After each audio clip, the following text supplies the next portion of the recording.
نحمده ونصلي على رسوله الكريم أما بعد أعوذ بالله من الشيطان الرجيم بسم الله الرحمن الرحيم إنك لعلى خلق عظيم صدق الله العظيم.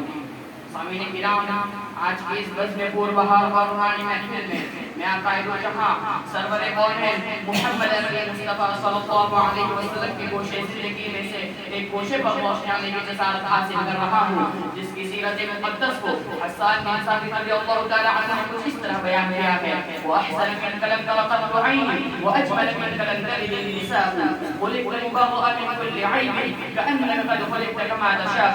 حضرت حسان بن ثابت رضی اللہ تعالی عنہ نے شاہ حرم، حکمران عرب و عجم، شہنشاہ کونین، سید الثقلین جناب حضرت محمد صلی اللہ علیہ وسلم کے شان اکرم میں گویا ہے کہ آپ صلی اللہ علیہ وسلم سے زیادہ حسین میری آنکھوں نے نہیں دیکھا، اور آپ صلی اللہ علیہ وسلم سے زیادہ جلیل کسی ماں نے نہیں جنا. چنانچہ آج کی سنانی محفل میں میں آقا صلی اللہ علیہ وسلم کا تذکرہ کر کے ان کے عقیدت مندوں کی فہرست میں اپنا نام درج کرانا چاہتا ہوں، تاکہ باران رحمت کے خطرات اس خاصہ کو عباد بہار یاد کرے، جس سے ایمان یافتہ کے کھل کھل جائے. ورنہ میری کیا مجال، میں محسن انسانیت کے گوشے زندگی میں سے کسی گوشے پر روشنی ڈالوں.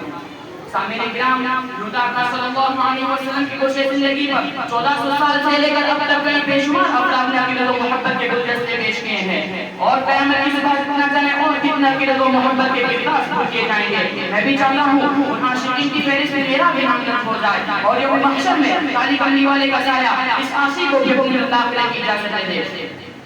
برادران اسلام، لیکن میں متحیر اور ششتر ہوں، دل میں خیالات کا ایک ٹھاٹھے مارتا ہوا سیلاب ہے کہ گلشن حیات رحمت عالم کا کون سا گلدستہ پیش کروں، کتاب زندگی کے کس فلک کی ورد گردانی کروں، گلشن حیات کی کن کن خوبیوں کا تذکرہ کروں. لا يمكن التناول كما كان حقا بعد سورہ وضوء کی قصہ مختصر افکار و اعمال کا باب کھولوں، یا اخلاق حمیدہ کا تذکرہ کروں، شجاعت و بہادری کا تذکرہ کروں، یا جہد و مشقت کا میدان دکھاؤں، یا طائف کی گلیوں کا مشاہدہ بناؤں، یا شہید ابی طالب کا کیف میں ایسا کراؤں. بھائی تقوان مقام سید الثقلین جناب حضرت محمد صلی اللہ علیہ وسلم کی سیرت مقدس کا کوئی بھی پہلی کشنا نہیں ہے. آپ صلی اللہ علیہ وسلم نے اپنی 23 سالہ مختصر زندگی میں ایسا ہی بلا برپا کر دیا، فلاح و بہبودی کو کا ہر نمایاں انجام دیا جس کی نظیر تاریخ بنانے سے قاصر ہے.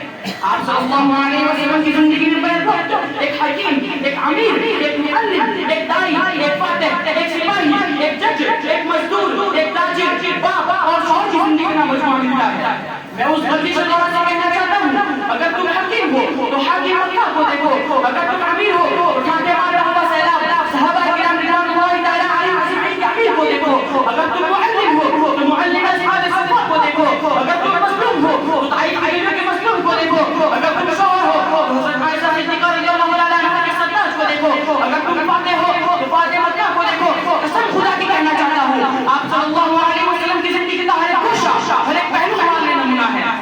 برادران اسلام، آپ صلی اللہ علیہ وسلم کی بحثت ایسے پرآشوق دور میں ہوئی جب انسان ذلت اللہ کے دہانے پر کھڑا تھا. ظلم و استبداد کے بعد اس علم نے پورے انسانیت کو مسکون کر دیا تھا.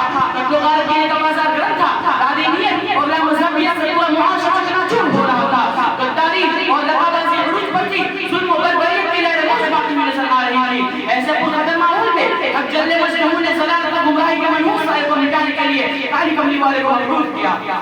ابھی تو تشریف آوری کا پہلا ہی نہیں تھا کہ ایمان باطل میں زلزلہ پیدا ہو گیا. وہ بجلی کا کڑکا تھا یا سودے ہاری، وہ بجلی کا کڑکا تھا یا سودے ہاری، عرب کی زمین جس نے ساری ہلا دی. وآخر دعوانا الحمدللہ رب العالمین. ماشاءاللہ ماشاءاللہ.